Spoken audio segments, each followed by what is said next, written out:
Hello, welcome back to Fast Casual. I'm your host, Miranda Copjec, where we dive into the strategies and innovations shaping the restaurant industry.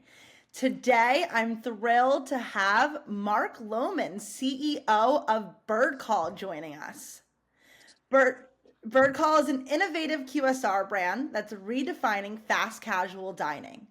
Mark brings a wealth of experience from his leadership roles and has been instrumental in Birdcall's rapid growth. We're going to explore his insights on scaling operations, leadership, and what's next for the brand. Mark, so glad to have you here with us today.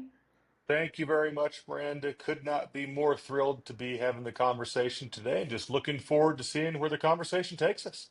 Yes, and this is actually a new background for me. Typically, I am not here, and I do have to let our listeners know and everybody who's viewing. Right before Mark and I hit record on this episode, we were laughing about how it looks like I've been kidnapped in a basement, and he looks like he's in a prison cell. And I'm in a prison cell. Exactly right. So yeah, well, it's just it's all part of the remote work. I've set up this new space for myself in my basement. I've got this light, but now I'm like, as I record these podcasts, everybody's going to be like, where is she? Well, we probably should let them know, Miranda, that it's actually that neither is true. You have not been kidnapped, and I am not in a prison cell. It just looks that way. I actually think that's a really good point. Every, Everybody here is safe and sound. Yeah, Um, exactly. it just so happens our setups do not make it look like that. Exactly right. But super excited to have you joining us today and really excited to dive into a lot of your learnings. Really, excited to hear more about what's in store. So I know that you've had a handful of when we were chatting, doing our like preliminary call, we ended up getting a little bit into the weeds of just all of your your experience and whatnot. And I think I'd love to hear about your specific leadership lessons from your time at other large brands that have shaped like your approach in managing Birdcall's like rapid expansion. Sure, happy to share those, Miranda. And I guess I'll just maybe give that quick background so as I kind of talk about a few things, there's that context of things that I've done in the past. So, I mean, I always have to start with the fact that I started my career in the restaurant industry by delivering pizzas for Domino's. So, it feels like it's been a few years since that's been the case, but I still remember those days. So, started at Domino's since then, spent 5 years at the Boston Consulting Group, where I worked with a number of clients across the restaurant and hospitality industry. I've also worked with a number of other large brands, including Jack in the Box and Qdoba. And then prior to joining Birdcall, I spent 4 years with a rapidly growing private equity company named High Bluff Capital. It owns Church's Chicken, Quiznos, Taco Del Mar, is a franchisee of Dairy Queen, also now a franchisee of Carl's Jr., and owns some independent concepts as well. But for the last 2 years, as you already indicated, Miranda, I have been here at Birdcall. And I really have tried to bring some of the learnings that I've had and I've seen with others to Bird Call. And one of the biggest things is, I mean, you indicated this already, is we're growing pretty fast. We've gone from 8 locations to now 14 locations and have 5 locations that are currently under some form of construction. And one of the biggest lessons that I've taken from prior experiences, prior similar experiences, is just that as you grow fast, you really have got to focus on maintaining that company culture. We are in 3 states now. And as I said, we've nearly doubled over the time I've been here and are adding 5 restaurants again. And the only thing you can trust when you're doing that is that people are going to behave in every new restaurant the way you the way you um, the way your culture allows them to behave. And I don't want that to sound ominous or bad or anything like that. But hey, if you got a strong culture in place and you've got the right people in place, your 100th restaurant is going to look just like your 10th restaurant. And the same way, if you don't do that, restaurant number 5 could look very different from restaurant number 1. So as we scale, we've just been laser focused on not diluting the core values that define Bird Call. And just as an example of that, we are incredibly proud of our fried chicken sandwiches and our all natural chicken and our salads, but we are equally focused on hospitality, on the technology that is a key component to every bird call experience, and then also in community engagement. And one of the core features and fundamental aspects of bird call, and every restaurant has got to be involved in the community, in the surrounding community, in the area in which we have the privilege to operate. And we are laser focused on that, not just for the restaurants we have today, but for every restaurant that we grow and add to this brand is moving forward. Wow. And I want to touch on because something kind of just sparked my interest. Hearing more about, your background, your experience. I know when we were chatting, you had mentioned you were with Carl's Jr., you were with Qdoba, but I did not know that you started your career in the hospitality space, working as a delivery driver for Domino's. And I always think that, learning from the ground level really helps shape leadership style. Like as you've been the one like on the ground, as you've been the one climbing through the ranks essentially. And I'd love to hear just a little bit more about how your experience, like, as that hourly employee helped you kind of shape your culture for, now all of the hourly employees that you manage. Yeah, it's a great question, and you're 100% right. I mean, everything we do at Bird Call, we do all that we can to ensure that every lens we take is one of two lenses. One is through the eye of the customer or the guest that walks into a Bird Call, and second is through the eye of the Bird Call employee. Because I mean, everyone says it, and it is foundationally true. We, our employees, our team members, are never going to treat the guest better than we treat them. And so, being a delivery driver, I've been there. I worked for a franchisee, had a tremendous experience when I was a delivery driver, and eventually became a manager of a Domino's Pizza. And it is the lens that I use, and that all of our team members, all of the team here at Bird Call headquarters uses when we think about the next new initiative. And it's a great example to use, actually. I mean, you think about it, we think we have all these great ideas here in kind of Bird Call Central. And holy cow, let's go do this, let's go do this, let's go do this. And there's a dozen things we can do that we think will just be fantastic and will, do great sales or whatever. Reality is, we have to also use the lens that I just mentioned. We have team members today that are, I promise you, busting their necks to try and ensure that the next guest that walks in Bird Call has a great experience. So now we're going to add, three more things for them to do, or five more things for them to do, or whatever. And no matter the great experience that we expect it will be, I think the reality is we've got to be cognizant of the fact that we can't do too much. And so one of the things, one of the lessons, one of the whatever that we have just at Bird Call here is that we are very selective in that prioritized list of initiatives that we have as a brand. Because if we're not, if we don't foster those initiatives exactly the right way, we put everything we do at risk. And that all started with, what we're talking about. It all started with sitting at Domino's and watching a brand try to roll out too many things. And how does that look different than maybe you got 10 great ideas, but if you pick three and you only focus on those three, you're going to end up in a much better place, I promise you, by focusing on the three than trying to roll out all 10. And one way we at Bird Call that we do all that we can to ensure that every person who is not working in a restaurant on a daily basis still has that right lens and that right frame of reference for the hourly employee, for the shift lead, for the restaurant manager, is on a quarterly basis. We have all of our corporate employees, quote unquote, corporate employees, spend time in a restaurant running the shift, being part of a shift. I mean, they've got to be out there and experience everything that our team members experience, because any idea we have here has to be brought to life in the restaurant. And if we all, as quote unquote corporate employees, don't know what that means, can't visualize it, can't feel it, it just puts us in a tough spot. And so we've all got to make sure that we have the right lens when we think about all the things, all the great ideas that we have here. I absolutely love that. And I think to kind of go off of that point, I couldn't love more, that you have the corporate team members kind of going out to the field and doing the day to day before, going ahead and implementing, a change or anything new. And I'm sure, I'm just going to make an assumption here, but I'm assuming that, like, given your career trajectory, given the fact that you have corporate employees going into the store to learn every day, you probably have employees, busting their butts because they feel like they can grow with the brand.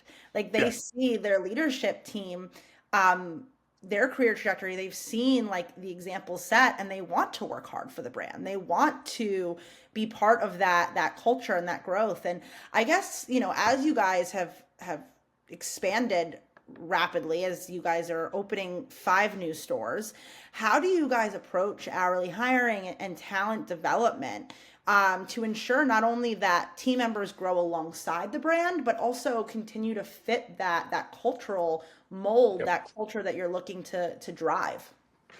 I mean, it's a fantastic question to the point that it may be the only question that matters. And to some extent, just in your framing of the question, you've answered it. And that is, I guess first I would say the kind of the short answer is we approach it very carefully. And, very, very cognizant of the fact that it's an incredibly important, risky, but also rewarding decision anytime we make a hire.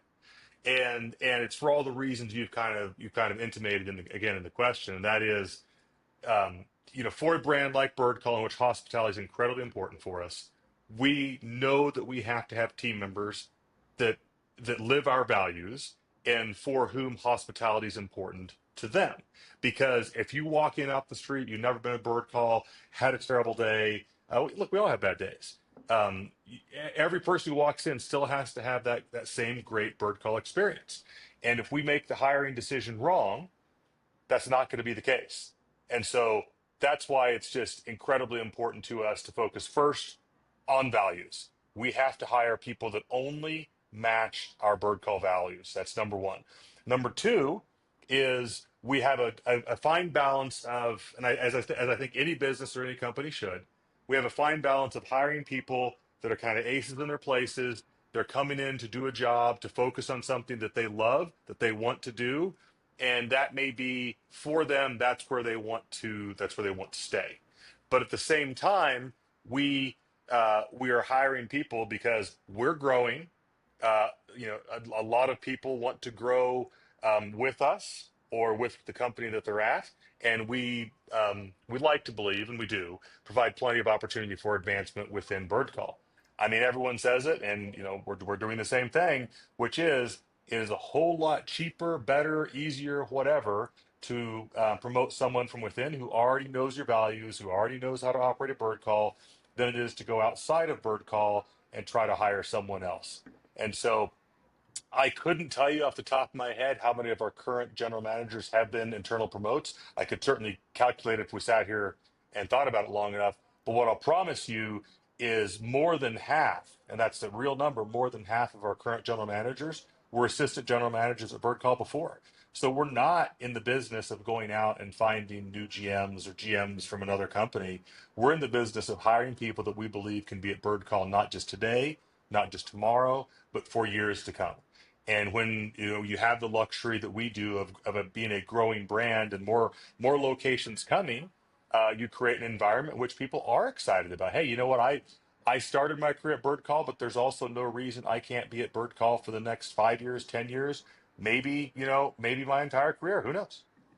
Yeah, and I think, I mean, I love that like, I want to say, like, HR lens a little. And I think kind of, you're a CEO, so I'm sure you wear your HR hat, you wear your operations hat, you wear your finance hat, you wear a lot of different hats. And obviously, given your experience, and I know I keep touching on this, but the experience that you had, at Domino's, like as a delivery driver on the ground, but then you also mentioned experience as a general manager too, which, I think is just so pivotal for anybody who is in an operations role itself. And kind of to switch gears here a little bit, because I know we focused a lot in the beginning on like that culture and that HR component, but I do think HR and operations, they go hand in hand. Chatting with HR and operations leaders every single day, the crossover there is key. And I think as you guys continue to grow rapidly, from an operations perspective, like, with rapid growth comes, operational complexity. And I'd love to hear a little bit about how you guys have continued to maintain like a streamlined process as you guys scale, for the brand as a whole. Yeah, and first of all, I agree with everything you said about ops and HR. I mean, in some regard, they are exactly the same thing. I mean, operations is people running the restaurant, and HR is getting the right people, or however you want to look at it. And you cannot separate those two any way, shape, or form. And we, candidly, we probably overinvest in HR, and that actually kind of leads right into the question, which is, um, we're a startup. And so we are constantly weighing the balance of lots of process versus just getting the right people in place and getting out of their way. And I don't pretend to know what the right answer is. But I guess I believe where we are as a brand, where Birdcall is as a brand, is somewhere in that continuum, obviously. But we are in the process of implementing um, we are currently implementing more process and will continue to do so. So, as an example, for a while, as Bird calls building restaurants, every new restaurant was a unique design. Every time it's a different shape, it's different, certainly interior and different mural on the outside, etc. We now have a prototype, and so all future bird calls will mimic or be similar to that prototype. Now, what that doesn't mean, on the continuum, that doesn't mean every bird call is going to look the same. The mural is going to be different, the interior design is going to be different, etc. But kitchen layout probably going to be pretty darn close restaurant to restaurant. Overall footprint probably going to be pretty darn close. And so that's part of the process that we are bringing to the table. But at the same time, I mean, any distributed business like a restaurant, there's just so much power and value in ensuring that you have the right people in place and allowing them to make the decisions that need to be made. And that's where, again, as a small company, I don't want us to err too far towards process, because if we have a guest who has a bad experience in one of our Arizona restaurants, the right answer, in my view, is to fix that negative guest experience right now. And yeah, we've got rules and procedures about how to do that, but the reality is there's a ton of experience. That's not going to address every scenario. And so we want to, and intentionally are building a team and a culture that allows that restaurant manager to do the right thing for that guest. And so I think probably by nature, just kind of a natural evolution, every brand as it grows adds in more process over time, because the more restaurants you have, the more guests you serve every day, you put yourself in a position in which process actually becomes more and more important. And so we do focus on adding process as appropriate, but again, getting the right people, I still think, at least for the next few years, is going to be as important to us as the process. And part of that is just, one of the key elements that we look for in every hire we make is adaptability. And we know that as a brand, I mean, we're in the very early days of what we believe to be a very long game for us. We think Bird Call has tremendous opportunity to grow, both from a company standpoint. And earlier this year, we actually filed our first FDD, and we are now having our first conversations with potential franchisees, which is very exciting. And we're in a position in which we've got a lot of folks that are interested. Um, but I say that because, I mean, any brand that's this size, that's kind of in the early innings of the long game, adaptability is going to be so critical. And that, what that doesn't mean is we will not deviate from our strategy. Our strategy is core, that's immutable. That is something that we see that as our North Star, and we are focused on the strategy of Bird Call. However, when you look on the edges of tactics and initiatives and things we'll do, yeah, we're going to have to be flexible, because the world changes, we change, we learn more each day that we have the privilege of being part of Bird Call. And so being adaptable as an employee, whether you're sitting here in the Bird Call offices, or whether you're at a restaurant in Texas or Arizona or here in Denver, adaptability is going to be pretty darn key to everything we do going forward. Yeah, and that there's so much in that answer that got my brain going because so a little bit, I guess, about me is, I started my career in startup space. I've only ever worked in startups, and now working with, in startups and hospitality, the overlap, especially with emerging brands, is it's it's uncanny. I mean, there's just so much that you can learn from that I learn every single day from different hospitality leaders that I can implement into my own day to day, and working at a growing startup as well. And I think the biggest thing that kind of popped into my head as you were, talking about adaptability, and I absolutely loved that example that, your first few stores all had different layouts, different shapes, different, and now you're like, okay, maybe we'll have the same like form, the same like kitchen layout. We'll have, different murals. To me, the biggest light bulb that kind of went off in my head alongside adaptability is repeatability. Yeah, So the process itself, like, too much process, that'll deter you. That'll stop your trajectory. That it's going to stop your growth. But the yeah, processes that you do put into place, in order to scale, they need to be repeatable. yeah. Uh, they need to be repeatable because that's going to be that initial foundation. The rest will fall into place. And that's what I'm learning every single day is that if I'm going to present a process at work, it needs to be one repeatable, but it can't be too Yeah. complex because nobody has time for that. Well, it's really well said, Miranda. You're spot on because the what you don't want to do is create an environment in which there's just so much process that it stifles innovation. I mean, if you look at, I don't know if it's every brand out there, but there's a whole lot of brands that you look at some of their most successful product offerings. They were created by a franchisee or an employee that was 1,000 miles from the headquarters, and we we don't want to build an environment in which it's, the process is that our chef, who's fantastic by the way, but the process is that our chef creates things, and we don't want any feedback from the restaurants or anything like that. That in my view is a terrible idea.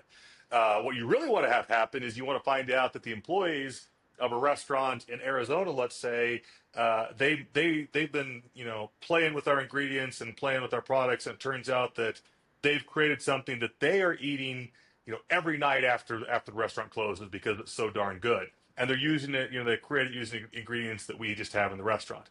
Boy, wouldn't you like to know that that's the case? Because that's probably going to be a pretty darn good product for Birdcall. And so that's right. That's the balance, right? You don't like exactly like you said. You want adaptability and you want repeatability, and at the same time, you want to ensure that you build a culture of innovation and feedback loop so that you can learn from the people who are talking to guests every day of the week. Yeah, learning from the ground up, implementing it, essentially quickly without letting anything kind of slip through the cracks. It's a hard balance. I definitely Very. think it's a very hard balance. I don't know if anybody's ever gotten it, no one's ever gotten it right 100% of the time. And chatting with other, Right. hospitality Right. leaders, it's something's always resonated with me that's just like, you're gonna fail. It's gonna happen. How you learn from those failings and how you learn from that feedback is essentially how you're going to persevere forward. That's going to determine the outcome. Is how you learn from those failures, or I don't even Yeah. like to call them failures, but how you come on top of that. And I think, like, to the point of repeatability and adaptability, that is a tongue twister if I've ever Yes, it heard is. one. I think the role of technology these days has played, obviously, like a massive part in helping to streamline those two pieces to any process. Is how can this be repeatable? How can this be adaptable?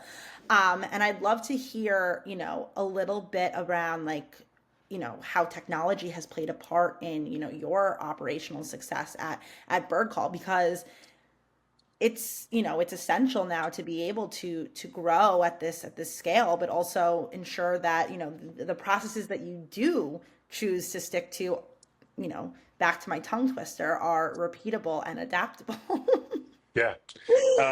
Yeah. Yeah. So a quick reaction before I talk about technology, because Birdcall is actually a technology company as well as a fried chicken sandwich company. So I'll get there. But you said something that I think is just so key.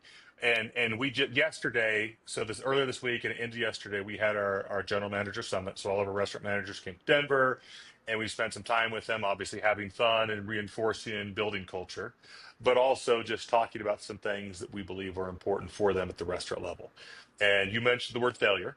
And we got just like any company, just like any brand, we got some goals that we've set that aren't that easy. They're achievable. We believe they're achievable, but yeah, they're pushing the envelope from what we've proved as a brand that we can do. But I think we can get there.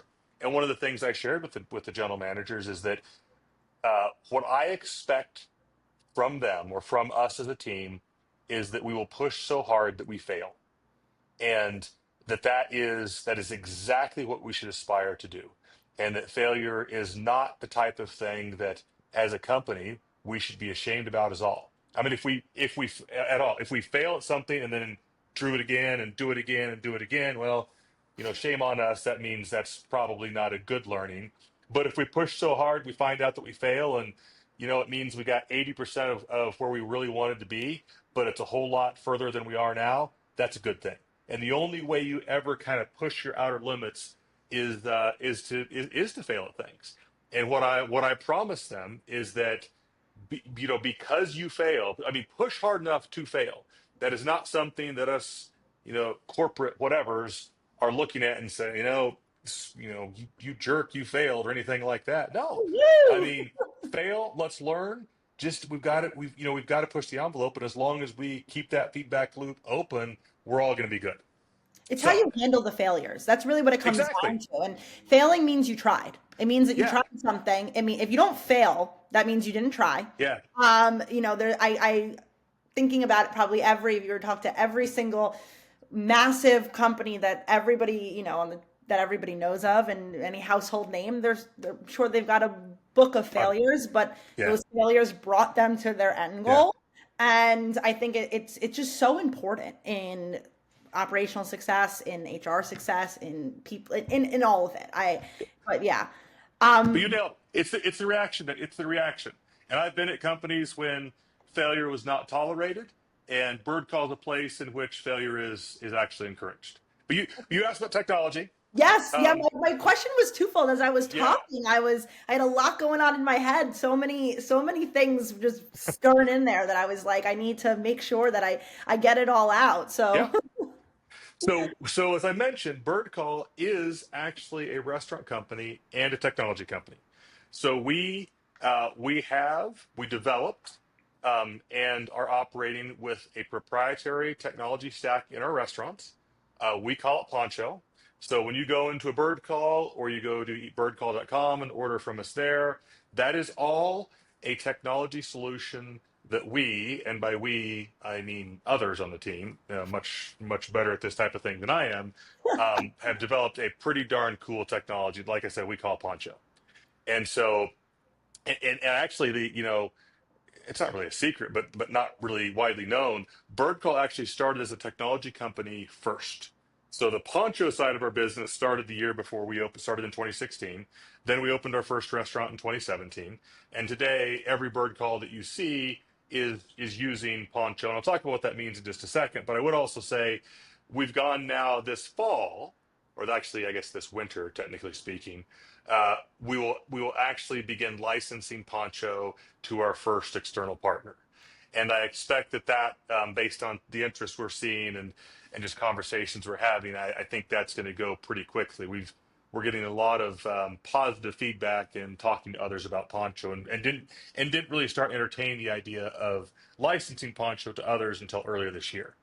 And the reason technology's been so important to Birdcall, and I'll be very quick about this, but when you walk into a Birdcall, the vast majority, effectively 100% of our orders go through kiosks. And it's been that way since the very first restaurant opened. So don't think about design of how a lot of restaurants are, frankly, in which it kind of feels like the kiosk has been forced on you because it's a labor save. As I mentioned before, hospitality is incredibly important to us. And so we actually have designed the bird call flow and the bird call restaurant design with technology to be focused on hospitality and to not remove labor. In fact, we have an employee. Our kiosks are kind of stationed at a bar, so it kind of feels natural in the restaurant. And we have an employee at the bar that, yeah, can get you a beer or a margarita, but is also there to help people, think my parents, navigate the kiosk experience, because it may be pretty natural for a lot of folks, but there are some of different generations where it may not be as natural. They didn't grow up with the same type of technology experience that many have. And so the bird call experience starts with ordering the kiosk. I promise you, the kiosk design is pretty darn intuitive. I mean, our team's been working on this, like I said, since 2016. So this is 8 years of development behind the kiosk.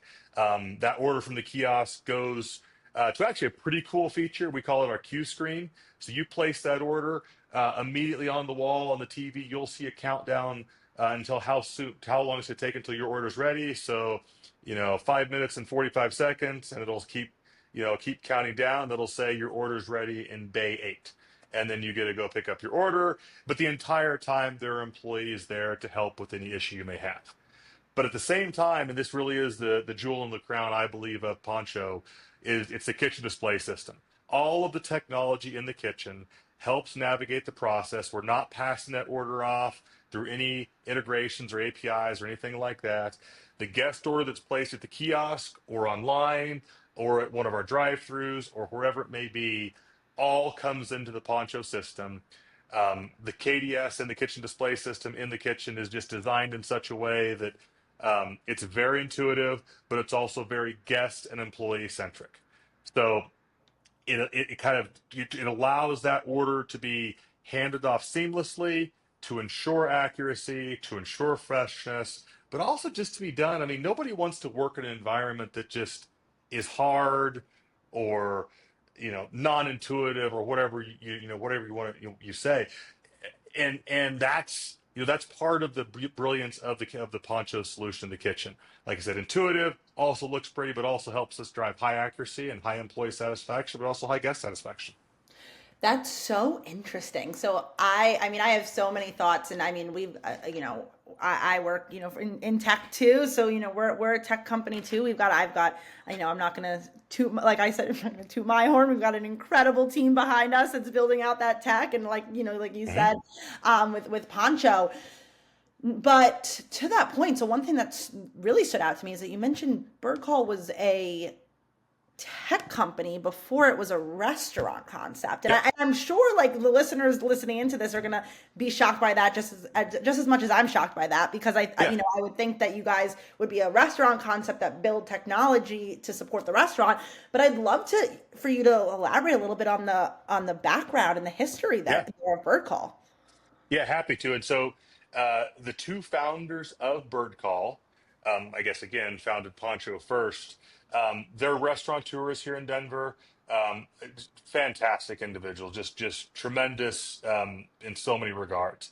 And one of the insights they had is that if you just look at the industry, if you just look at the restaurant industry as a whole, we've just been not great at embracing technology trends, which is really not a tech forward space for a variety of reasons. And their kind of key insight was, I mean, holy cow, is there an opportunity for us to build something that changes that to some extent? And so that's what they did. So they started, like I said, 2016. They started with this kind of, in a jail cell type room like this, and just started like whiteboarding. What does that look like? And they started with the kitchen because if you're a restaurateur, if you're a restaurant operator, that's where you kind of have to start, because the kitchen is what serves the employees that serve your guests. And they start with the design of what if we had a fast casual restaurant, what is the exact type of information, type of design, and type of flow we would want in this kitchen?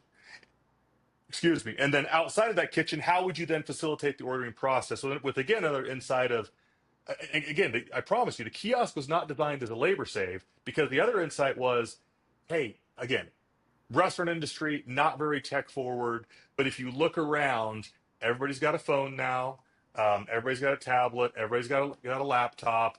And as we think about those 8 years ago, those who were 15 or 20 years old, they're now moving into the time of their lives, in which they're going to have a few more dollars in their pocket, but they grew up on technology.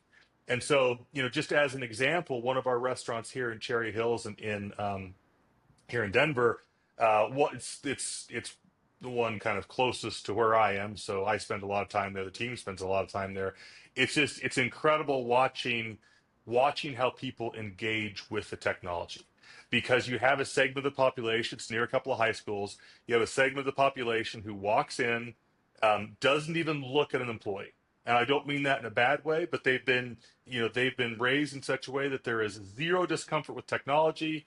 Right to the kiosk, orders placed, boom. It's completely seamless. And then as you look at other generations, you have a bit more hesitation, and that's where our team members will engage and help. But what's really cool is you see older generations who have kind of learned with Birdcall, and they're reacting the same way that 16-year-old high school kid is now too. I mean, they've learned. Obviously, there's no reason they can't learn, but they become Birdcall fans, and and the team has just done such a tremendous job of developing Poncho to be intuitive enough that anyone can use it. And that's pretty cool to watch and see how that experience goes in the restaurant. Yeah, I'm gonna throw my parents under the bus here, because when you're like growing with technology and all of that, and obviously growing up and having I don't I mean my first cell phone was not a smartphone. No. My first cell phone was a flip phone, but Mhm. still growing with the age of technology, I'm not very tech adverse, especially in the having everything at the palm of your hands. And obviously my parents always say I keep them young. I've helped them embrace technology, but there's been aspects when chatting with my parents where when you mentioned you have somebody at the bar helping some of like the older generation, and mom, dad, I'm not calling you old, but like where they help guide them, but once they learn it they embrace it. Yeah. And that's when you mentioned having like that one person, I thought of my dad immediately being at first he was probably the last person on earth still using a payphone. And then my mom forced him to get an iPhone, and then once he learned his iPhone, he's now like, this is the coolest thing ever, and he's Yeah. Mr. New York Times crossword puzzles every morning, Yeah. Uber, DoorDash, he's so excited. So that idea that like technology, like you had said, like can be scary for some, but once they learn it, once they embrace it, they become comfortable with it. Because so I guess to kind of take that, my throwing my dad and mom under the bus there, and that sentiment though, kind of to that point that you had mentioned, that like the hospitality industry is kind of like my mom and my dad, a little bit turned off by the technology Yep. advancements, but once they embrace the technology, they're like, wait, this is helping with the adaptability, the streamlined approach, the growth, scale, like all of it. And I guess like what would be your advice to a hospitality leader listening in right now that might be wary of technology and implementing technological advancements into their processes? Yeah. I guess here's the way we looked at it well, I guess I would say even at High Bluff and certainly at Bird Call, even just over the last kind of, I guess, 6 years at this point. It really was, what's the strategic problem or issue you are trying to address with technology? And I think you have to start there. And then you have to look at the entire um, team member and employee ecosystem and what the implications are from that. And so I'll give you an example from something we're actually focused on today, and that's AI. I mean, everyone, holy cow, let's talk about AI. And we are actually quite excited about AI. And we're working with one of the very large AI companies that everyone, I assure you, has heard of. But we're actually not looking at it the way that some are. And what I mean by that is, as we think about hospitality, we believe for Bird Call, and I would actually argue for the entire industry, hospitality at some level means personal interaction, or at least the ability to have personal interaction. And so I don't think that there's a near future or potentially any future anytime soon in which, as an example, we'll be doing automated drive-through or AI through the drive-through or something like that. It just feels a little too impersonal to us. at least again for the bird call experience. And so from a technology front there, that I get it. Some brands may look at it strategically and say, hey, that's something that works for us. I don't think it necessarily works for bird call. But like, for bird call, we're all about optimizing the guest experience. So I think it's fair to say is as we think about AI, we're thinking about what are the ways that we can make our employees' lives easier? What are the ways we can make the guest experience easier, but almost done in such a way that they don't notice? Because again, if hospitality is incredibly important to us, what are the levers we can use to automate the guest experience, to automate the employee experience in the back of house, to just make it easier for them, but aren't so kind of in your face where it's clear that I don't know. I mean, I hate to say it, but you walk into some restaurants now and there's a kiosk there, and if there's just not an employee to even ask a You're looking for question to, or somebody. You're like, yeah, I mean, you're you're shooting a flare in the air just to try to hopefully get somebody to come over and help you. And I don't. That's certainly not something that Bird Call can ever embrace. And I don't know that anyone can really get to that point, but some are. And so I guess back to your question, I think it's all got to be about what do you want your brand to be, and what's the strategic intent for your brand? Because I think the answer from a technology standpoint is going to be very possibly different, or not very possibly. I think it's gonna be. I know it's going to be different depending on what the brand is, because I've been, prior brands I've worked with in the past few years, technology is probably not going to be a great solution. And that's just because you look at the guest, you look at the team member, and yeah, I shouldn't say it. There are aspects of technology that need to be brought in, but it's probably not, let's go all the way bright.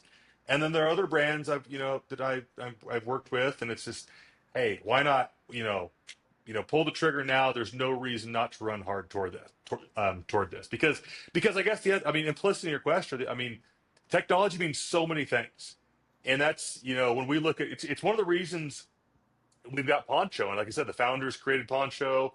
The current team has it and loves it, but the reason we love Poncho is it's intentionally designed to solve problems that we have.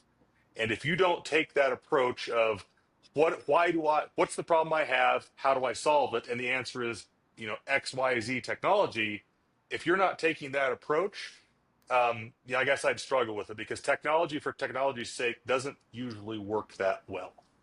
yeah, and so like I'm in AI every day. And when I'm, chatting with hospitality leaders, the one thing always to, like to make so clear in my daily conversations is that we're all in the hospitality space.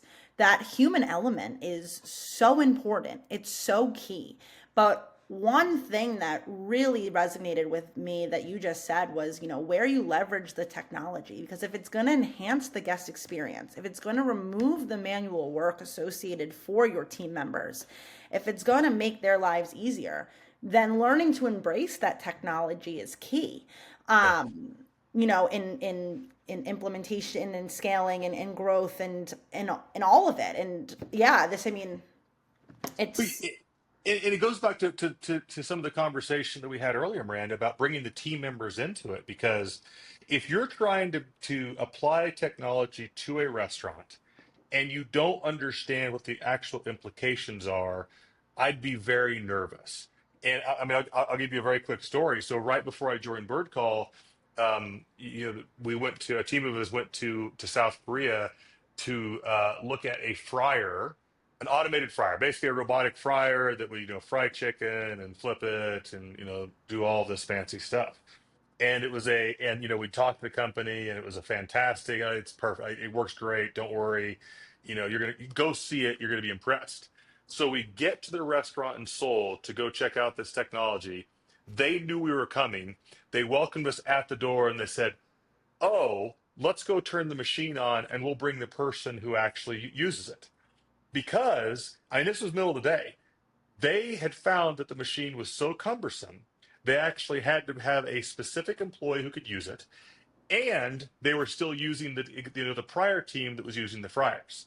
So they had added an expensive piece of equipment. They'd added an employee who could actually run the equipment, and they still had the team that they had prior to this equipment. And so clearly, technology had been done to them, then they had not been part of the investigative process that would actually make their lives easier, because their lives were clearly harder, and in this case technology was a detriment and certainly not a benefit. Yeah, I think there's like I think with like we had chatted about earlier is that there's a balance to a lot of things. Definitely a big balance. And I mean, I've learned a great deal from this conversation. It's been absolutely incredible. I think that there's a lot to learn from Birdcall, particularly. And I really appreciate you joining me today, Mark, to chat and share through such valuable insights on how Birdcall has navigated this growth journey, this age of technology, innovation, with such purpose. And to our listeners, like I hope you've gained some takeaways that you can apply to your own businesses. Be sure to check out Birdcall's locations. And stay tuned for more episodes. But thank you so much, Mark. This has been absolutely incredible, and I'll be chatting with you soon. Thank you very much, Miranda. It was a blast. Happy to do this anytime it makes sense for you guys, because it's a whole lot of fun. Really appreciate the time.